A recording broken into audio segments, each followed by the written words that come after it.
शर्मा एक छोटा सा दृष्टांत अपने सबन के भेज रहल बनी। आशा ना विश्वास बाकी प्रसंग अच्छा लगी। सती सावित्री और सतवान के थोड़ा सा दृष्टांत एक हम भेज रहल बनी। आई एकरा पर वह सहयोग करी, कमेंट करी, लाइक करी, जरूर लिखी कि प्रोग्राम कैसा लागल। ऐसे कलाकार के हौसला बढ़ेला। तब अपनी घोड़वा पर होके, तब अपनी घोड़वा पर होके अरे सवार चलली, खोजे खातिर बेटी आपन ससुराल चलली, खोजे खातिर बेटी आपन ससुराल चलली।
सती सावित्री के जब प्रसंग हम सुनावे जा रहा बनी।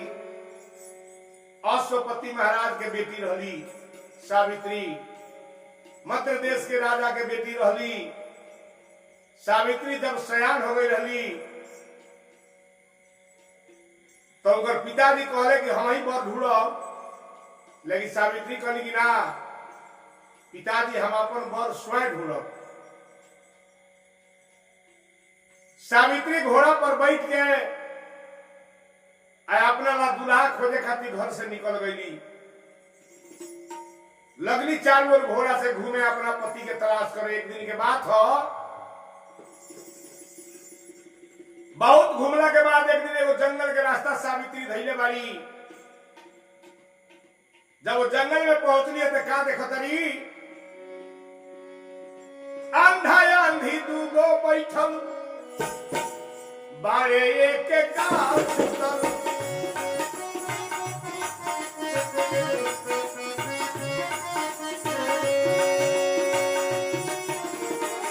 अंधा अंधी दूगो बैठल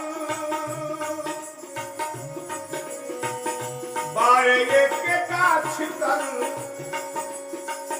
एगो राजकुमार बारे सेवा करस दिन रात भर। सावित्री देखतरी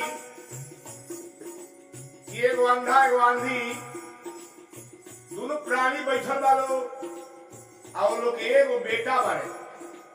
और बेटा जे बा माता पिता के सेवा में लागो रहले। और लड़का के सुंदरताई का कहल जाओ। सावित्री देखली तो कहली कि बस हमारा पति लायक ही है बड़े। विचार करी, सारा लोग राजमहल, धन दौलत, माल खजाना, संपत्ति ढूंढेला, बहुत बड़ा राज घराना ढूंढेला, लेकिन सावित्री का ढूंढली हो कि सास ससुर भी बड़े अंधा, घर नहीं थे, जंगल में बालो। आ सतवान जी जेबा अपना माई बाप के सेवा करता रहे। राजा धूमसेन के बेटा इहो रहे। बिगड़ल समय के कारण लोग जंगल में आई रहे, राजपाट छिना गई रहे। लेकिन लड़का के जब ललाट चमकल तो सावित्री कहली कि हमार बियाह जब हुई तई नहीं से हुई। मन में विचार के लिए ही पर एगो भाव लागल बा। अरे ये होई है सजना, अरे ये होई है सजना हमारी बालमा, सावित्री मनवा में चुनली हो अपन बालमा, सावित्री मनवा में चुनली हो अपन साजना, सावित्री मनवा में चुनली हो।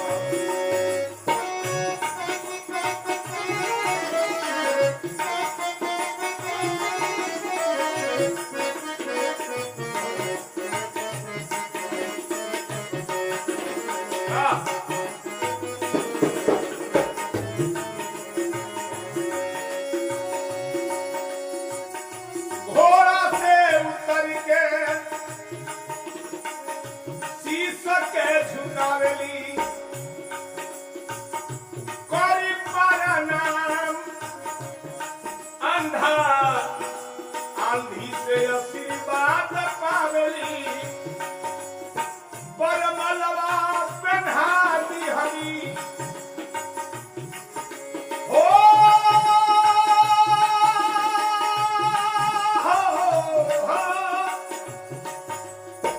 बरमलवा पहना दी हरी मानी के बालमा, सावित्री आपन चुनली हो वही का साजना, सावित्री आपन चुनली हो।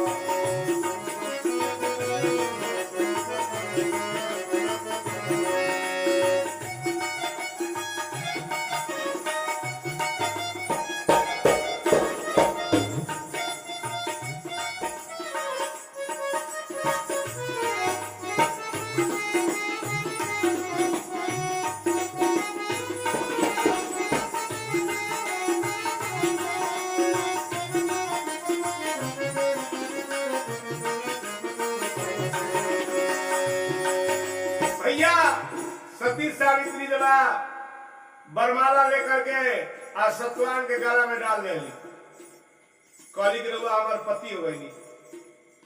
सतवान जी कहले कि बड़ा मूर्ख बारू, हमारा से बियाह कैले के बाद तारा कोनो फायदा ना होई, माई बाप अंधा बारे, रात छिना गई, हमनी के जंगल में जब आपन के उतर लुका के दिन काटता नहीं, ऐसे हमार बात मानो तू जिद छोड़ दो। सावित्री का कहतरी, रौरे हमर राम हई, रौरे भगवान हई,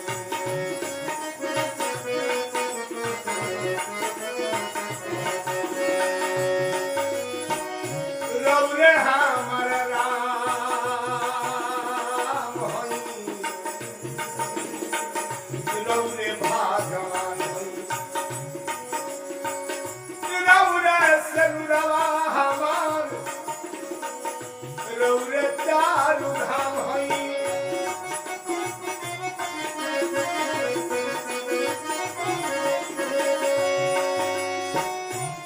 अरे केतनो मनावस सतवान, परमाने न कहना, सावित्री जंगलवा में चुनली हो अपन साजना, सावित्री जंगलवा में चुनली हो अपन साजना, सावित्री जंगलवा। हे महाराज, सावित्री के कितनो सतवान जी समझावत रहे, लेकिन सावित्री बात माने के तैयार नहीं थी। कहली के रवरगन बिलमी, हम अपना पिताजी से ही बात जाके कह के अहम बैठवाओ तनी, हम बियाह रुआ से करो, जौन अकेले अपना माई बाप के सेवा रुआ करो तनी, वो सेवा में हम भागीदार बन जाए। विचार करी वो जुग के, आज के बेटी लोग के हमने के विदा करता नहीं, जब लड़की ससुराल में पहुंचतिया तो लगलिए माई फोन पर लागल बड़ी, पूछतारी बबी का करता रू, आ त सासू के गोड़ दावतनी करे रे हतरा पैसा देले के बाद त सास के गोड़ दावत रे बैठ ते बड़ी बेकार बाड़ी रे। जब बुढ़िया कहती है गोड़ दावे के दू चार लवेदा मार बिहार से कहल बन कदी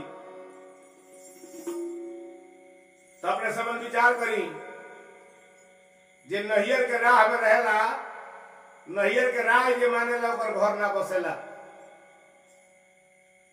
लेकिन सावित्री कहली की घबराई मत, हम जब बियाह करते रहो बस अगर बियाह बाकी बाना आ करके अपना पिताजी से कहली अशोकपति महाराज से कि बाबूजी बियाह तो हम तय कर लेनी। पूछले कि कहा वहां आ तो जंगल में दूगो अंधा अंधी वालो अब उनकरे एगो बेटा बड़े जेकर नाम सतवान है, मगध देश के राजा हुवन। कौनो कारण बस घर से निकल गए बड़े, कहले उनका नाम धूमसेन महाराज हो।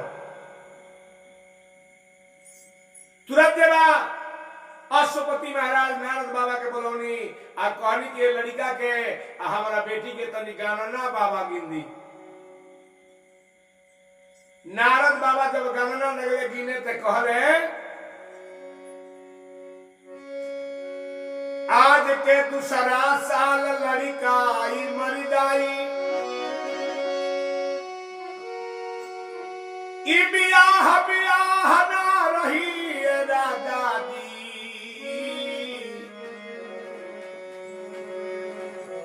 दमाद तोहरो मर जाई। लड़का तो ठीक बा, वास्तव में राजा का बेटा हो, लेकिन ये महाराज जकरा के अपनी बोर बनौले बड़ी उ ठीक आज के दूसरा साल मर जाई। तो बात सुन के नारद जी के सबके चिंता बढ़े लागल, कैसे बियाह होई ए लड़का से सभी लोग डरे लागल। सारा लोग डरे लागल कि भाई ये लड़का से बियाह कैसे होई जब आज के दूसरा साल लड़का मरिए जाई। राजा कहले कि बेटी ई काम छोड़ दो, जा और फिर से दुल्हा ढूंढो। सावित्री कहले कि असंभव बा, दुल्हन जे बा आपन बर एक बार ढूंढे ले, बेटी आपन एक बार बर ढूंढे ले, और जो गुजारा ढूंढे ले वो बेटी ना हियो नलायक हियो। बाबूजी चाहे जे होई एक दिन जी चाहे 1000 वर्ष जी, लेकिन जब बियाह होई तो उनके से होई। विचार कर जाओ, माई समझाओ तरी, भाई समझाओ तरे, टोला महला के लोग समझाओता, बाबूजी समझाओता, लेकिन मानने के तैयार नहीं थी। सावित्री का कहतरी सैयानी मन बा चाहे बाउर बा माई रे, सैयानी मन बा चाहे बाउर बा मंजूरी रे माई, बाकी जाइब हम ससुरवा जरूर रे माई, बाकी जाइब हम ससुरवा जरूर रे माई।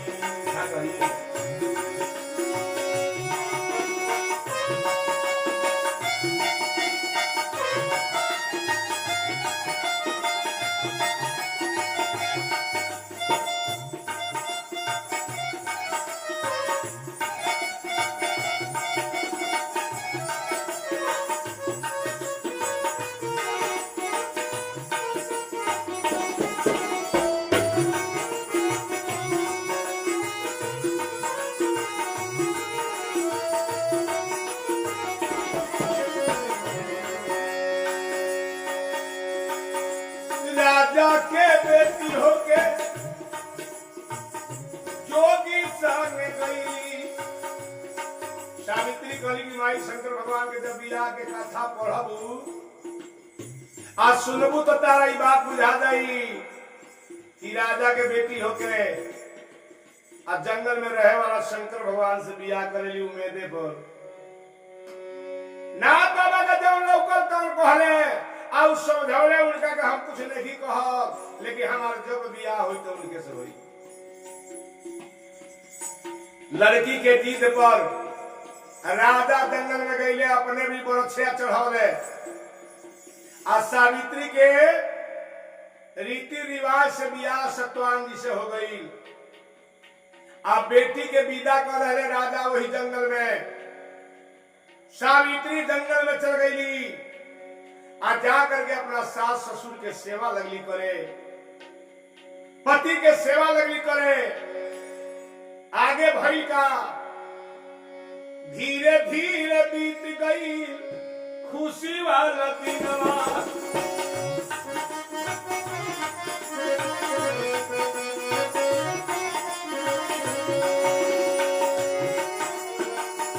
धीरे धीरे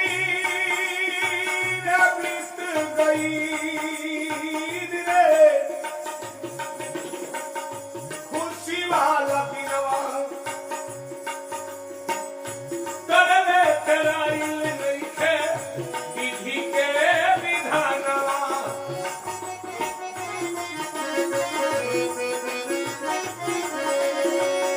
ये भक्तों ध्यान देंगे इस बात पर।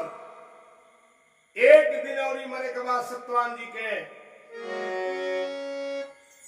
सावित्री खाना बना के अपना पति के खिया देली। आज जब तारीख देखली तो कले गरे बालिका आजे के दिन हो। सत्यवान जी अपन टंगली और रसरी उठौले चले जंगल में लकड़ी काटेला। सती कहली आज हमहू चलब सने। अंधान दिलो कह करे जब तू जब लकड़ी काटे तो हमके प्रतिष्ठा का रही कले की बाबूजी आज भर जाए दी, आज जाए दी। ऐसे कि ये बात नैहर के लोग जानत रहे, ससुराल के लोग ना जानत रहे। सावित्री के जिद पर अंधान दिलो की जा बेटी जा तनी के दोनों प्राणी संगही जा संगही अइह। लकड़ी कटेला संगे जंगल में गईले।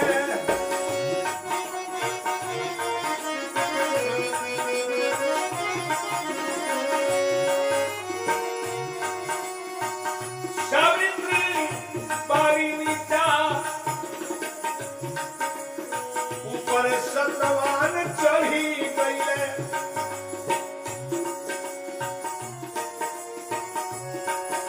अरे गिरावे लगल लकड़ी उठल, अरे माथा में दर्दिया रे दर्दिया। प्रिय भक्तों सत्यवान जब लकड़ी गिरावे लगले अचानक माथा में दर्द भइल। सावित्री समझ गई कि समय पूरा हो रहा बा। उतर के घट पर नीचा वैले कहले कि प्रिय बड़ा माथा में दर्द बा, चल घरे। लकड़ी जंगले में छोड़ के चार लोग घरे चले गए तले गिर गईले। सत्यवान सावित्री अपना गोद में सुतौले बड़ी माथा के दबाव तरी तले का भइल। देखते देखते वही दाज मुराद आ गईले। ले जाएला प्राण पति के सामने खड़ा भइले। सावित्री सती रहली। सावित्री माता के प्रदान से वो लड़की के जन्म हो जाए, यही से नाम इनकर सावित्री धराई जाए। सती सावित्री के सामने जमराज खड़ा हो गई है आ कहले की बेटी हमारे नाम जभुराज अब समय निकल पूरा हो गई। अब ना रही है तुहरा संगे आयु निकल पूरा भई। एतने कह के जमराज जी सतवान के प्राण ले रहले। सावित्री रोतरी मरल शरीर के छोड़ करके सावित्री जमराज के पीछे लाग गई। यह तो एगो भाव बनावल बा हमने के माता बहन लोग के कि कौना नियम से रहे के चाहिए, केते रह जाई तो धर्म के पालन होई। आज अच्छा अच्छा गीत लोग सुनल बंद कर रहल, कथा कहानी लोग सुनल बंद कर रहल, देव प्रीतिया उधार धर्म होई, उठलाली चाटता, ऐसा ऐसा गीत लोग सुनल शुरू कईल। घर से संस्कार सभ्यता सब खत्म। आज के युग देख ली, एक और लड़की के खड़ा करी, एक और लड़का के खड़ा करी, तो ई ना पता चली कि कौन लड़का कौन लड़का हो। एक तरह के हिप्पी चलल बा। एक और वो ऐसा हिप्पी बा, एगो मुड़ी में 13 गो सीढ़ी काटल बा। पहले जब चोर पकड़ाई तो करे के पंच लोग दंड करिए और मुड़ी कतर के गांव में घुमावल जाई, उबड़ खाबड़ कर जाई। लेकिन आज बुझाते नहीं कि कौन चोरवा कौन निमन का। सती सावित्री मरल शरीर के छोड़ करके आज जमराज के पीछे लाग गई। जब कुछ दूर गई बारी, बहुत दूर गई बारी, सतवान जी कहे हे प्रिय, हे प्यारी, अब तो हर आयल गई रोल सब बेकार बा, हमार समय पूरा बा, जा माई बाप के सेवा करी हो। सतवान जी कहत रहे उनकर पति अपना पत्नी से कैसे, धनी छोड़ी दा असरवा हमार, अब घरे जाऊ ना, छोड़ी दो असरवा हमार, अब घरे जाऊ ना। हो जाऊ ना, हो जाऊ ना, हो जाऊ ना, हो जाऊ ना, जाऊ ना, धनी छोड़ी दो असरवा हमार, अब घरे जाऊ ना।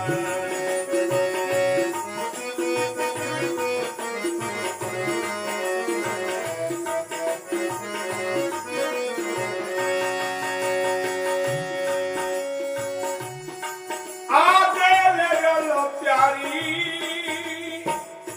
हमनी के संगवा,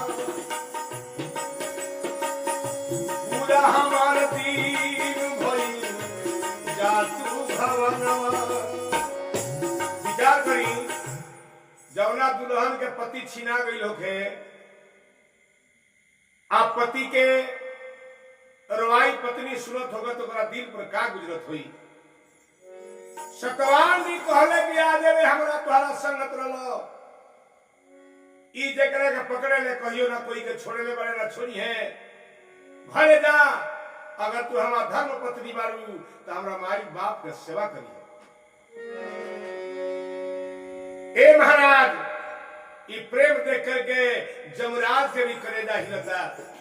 सतवान जी कहते रे, कहले सतवान प्यारी जान अपन घरवा, आगे लिखल रहलो हमार तोहर संगवा।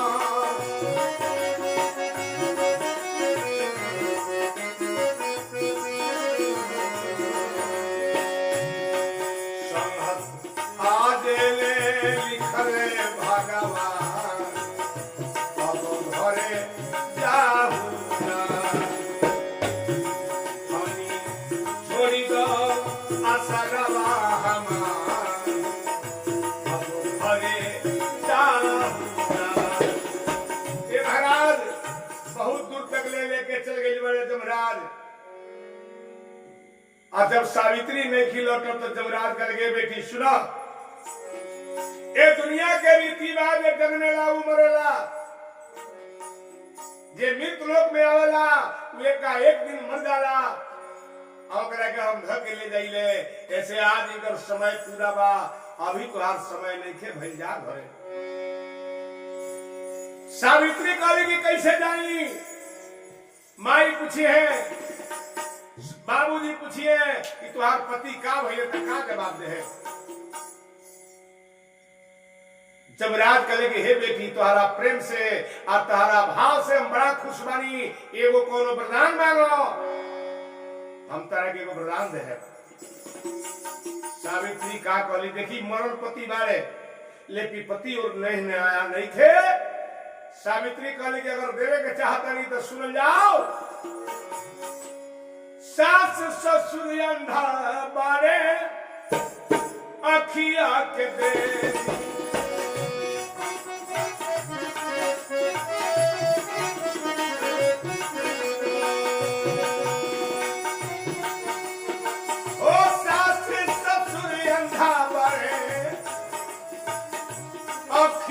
के देवी बोले वो करा बदला में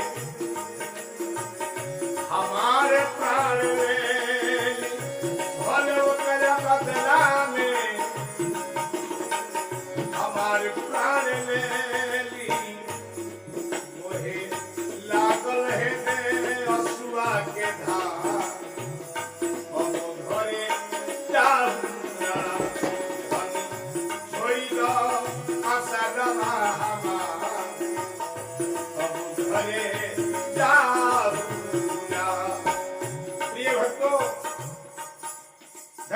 जब करेगा वो वस्तु जा तारा सास ससुर के आंख मिल जाई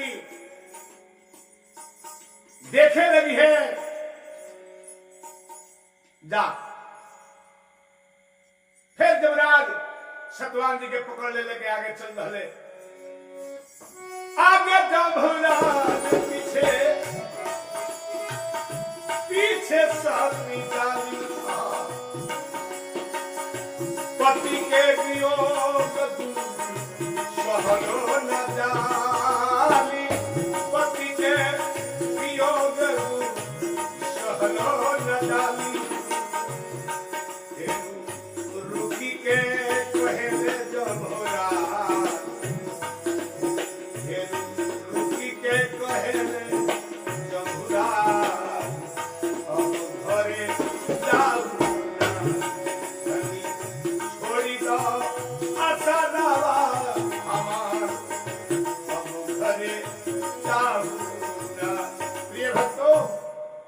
जबराज फिर कुछ दूर गईले के बाद रोकले की बेटी मंगलू एगो वरदान दे दहनी घर जा। अब पूछे दूर के बाद है नदी ओह पार होखो तुम्हारा पति के प्राण स्वर्ग लोक में पहुंचा दे लौट जा। कहले कि कैसे लौट जाई? अपना पति के छोड़ के हम कैसे लौट जाई? रौरे बताई हमारा दिल के टुकड़ा के रोवा लेके जा रहल बनी, हम अपना पति के प्राण के छोड़ के हम कैसे लौट जाई? हमरो पर कृपा करी, हमरो का पकड़ ली ले चली। कहले की बेटी संभव नहीं थे ऐसे कि तुम्हारा भी समय बा रहे के लेकिन जा तोरा के और ही वरदान देता नहीं मांगो अब लौट जा। कहली कि अच्छा तब दे जाओ मंगली बारदान होखो हमरा ये गोललवा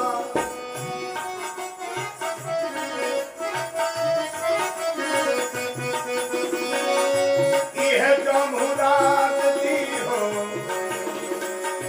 दे तो बारदानवा इहे जमुरात दी हो दे तो बारदानवा।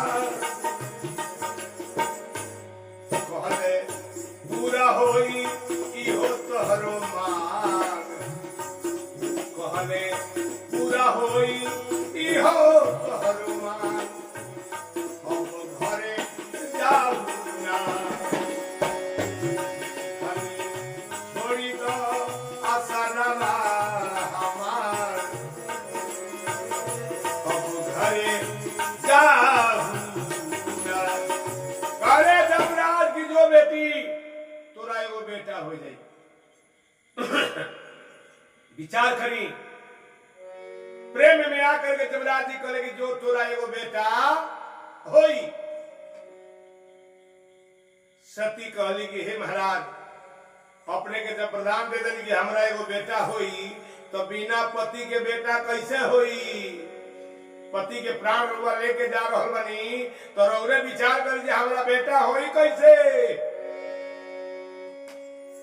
जमराज जी बहुत बड़ा फेरा में पड़ गईले, कहले अब करी तो का करी? सच्चा गए जमराज जी, ई तो पतिव्रता नारी बिया, अब बिना पति के बेटा होई कैसे? ई तो हम पकड़ा गई। जमराज कहले कि जा बेटी, चाहे जे होई विधाता के घर में, ले जा अपना पति के प्राण, तोहरा तपस्या से और तारा श्रद्धा प्रेम से हम खुश बानी। जमराज हार गईले, सावित्री के पति सतवान के लौटा देले।